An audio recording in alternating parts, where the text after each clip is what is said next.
अंदर माफी मांगते थे, बाहर हेकड़ी दिखाते थे।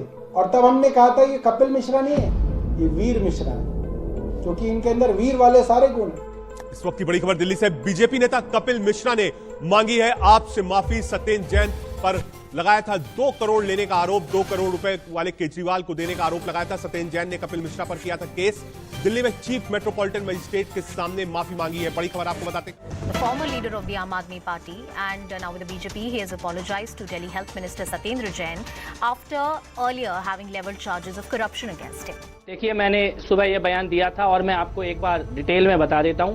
सत्येंद्र जैन जी को कैश देते हुए देखा है, अरविंद केजरीवाल जी को कैश लेते हुए देखा है, मुख्यमंत्री आवास में देखा है, अपनी आंखों से देखा है। इसके अलावा जो भी डिटेल है, कल सुबह 11 बजे एंटी करप्शन ब्यूरो के दफ्तर में जा रहा हूं, वहां पर जाकर एंटी करप्शन ब्यूरो को सारे डिटेल दूंगा। अरविंद केजरीवाल है जिसके सगे संबंधियों को भ्रष्टाचार के केस चल रहे हैं, जिनके घरों में छापे पड़ रहे हैं, जो भ्रष्ट मंत्री को शरण देकर बैठे हुए हैं, जिनके खुद के ऊपर हवाला और काले धन के मामले और नेटवर्क उनके घर तक पहुंच चुका है। आज मैं पूरे देश को बताना चाहता हूं, सत्येंद्र जैन जी ने व्यक्तिगत तौर पर मेरे को खुद बताया था जमीन की डील के लिए 50 करोड़ रुपए, छतरपुर में एक 7 एकड़ के फार्म हाउस की डील और पीडब्ल्यूडी डिपार्टमेंट के 10 करोड़ रुपए के फर्जी बिलों को सही साबित करने का काम सत्येंद्र जैन जी ने किया। अरविंद केजरीवाल जी के एक रिश्तेदार, उनके ब्रदर इन लॉ, उनके रिश्ते में साड़ू लगते हैं, बंसल परिवार की संस्थाएं हैं, उनके लिए किया। जो कपिल मिश्रा ने जिस तरह की बातें की हैं शर्मनाक है।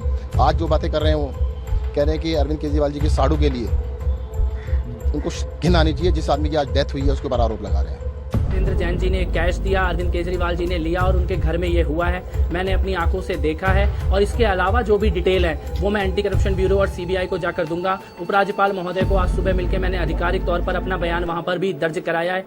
संविधान की मैंने शपथ ली थी। इसलिए मैंने कपिल मिश्रा के खिलाफ क्रिमिनल केस कोर्ट में किया सजा दिलाने के लिए। कल कपिल मिश्रा ने लिखित में कोर्ट के सामने माफी मांगी जब उनको लगा कि वो प्रूव करने की बारी आ रही है, क्योंकि ये केस बिल्कुल झूठा था। तो उन्होंने लिखित में माफ़ी मांगी और कहा कि ये केस पॉलिटिकली मोटिवेटेड थे, जो उन्होंने आरोप लगाए थे पॉलिटिकली मोटिवेटेड थे, झूठे थे, गलत थे। और उन्होंने अनकंडीशनल माफ़ी मांगी और उन्होंने कहा कि वो फ्यूचर में ऐसे आरोप फिर नहीं लगाएंगे। और तब हमने कहा था ये कपिल मिश्रा नहीं है, ये वीर मिश्रा है, क्योंकि इनके अंदर वीर वाले सारे गुण हैं। अंदर कुछ कहते थे, बाहर कुछ कहते थे। और ये जो माफ़ी इन्होंने मांगी है ये काफ़ी इंटरेस्टिंग माफ़ी है। इन्होंने इसके अंदर कहा है, I am the accused in the present case, मैं मुल्जिम हूं इस केस के अंदर। I state that the statements made by me against the complainant were politically motivated. राजनीति से प्रेरित थी मेरी पूरी शिकायत, और जो मेरे एक्यूजेशन थे वो राजनीति से प्रेरित थे। मतलब साफ हो गया, भाजपा की राजनीति के चलते कपिल मिश्रा को खड़ा किया गया और उनसे ये कराया गया। और आगे कहते हैं पॉलिटिकली मोटिवेटेड थे और रॉन्ग थे और गलत थे।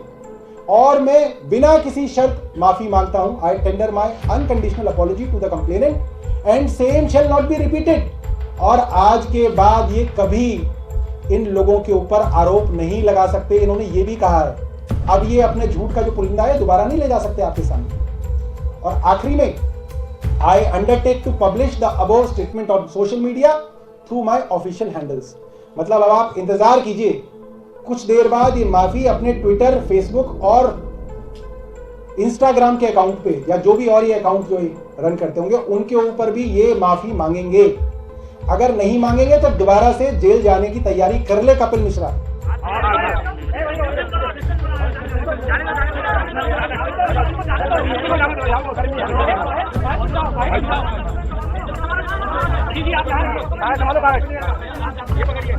सीसीपी साहब हमारे सामने खड़े हैं। मैं आप सबके बिहाफ पे ये बात कह रहा हूँ, ट्रंप के जाने तक तो हम शांति से जा रहे हैं, लेकिन उसके बाद हम आपकी भी नहीं सुनेंगे अगर रास्ते खाली नहीं हुए तो। ठीक है, दिन के प्रदर्शन चल रहे हैं शांतिपूर्वक। अरे प्रदर्शन लोग होते तरीके से लोग होते, ऐसे कैसे आग लगा करके छोड़ करके कपिल मिश्रा अपने घर में घुस गया। अरे हम जैसों के बेटे खत्म, गरीबों के बच्चे मर जाते हैं और कोई भी सुनवाई नहीं होती है। चाहे वो किसी भी पार्टी का हो, चाहे वो कपिल मिश्रा हो, चाहे वो कोई भी हो, जिन्होंने भी प्रोवोक करने वाली स्पीचेस दी हैं वो बिल्कुल एक्सेप्टेबल नहीं है। उनके अगेंस्ट भी एक्शन होना चाहिए। कहाँ है 56 इंच? क्या कर रहा है मोदी? आप क्रोनोलॉजी समझ लीजिए। झूठ बोलो, बार बार झूठ बोलो, जो भी बोल सकते हैं सब झूठ बोलो, जहां भी बोल सकते हैं झूठ बोलो, जितनी बार बोल सकते हैं झूठ बोलो, किसी भी विषय पर बोलो तो सिर्फ और सिर्फ झूठ बोलो। एक ही काम, झूठ बोलो, झूठ बोलो, झूठ बोलो, बार बार बोलो, बार बार बोलो, बार बार बोलो, हर जगह पे बोलो और जोर जोर से बोलो। ये गलत है, ये गलत है, ये गलत है।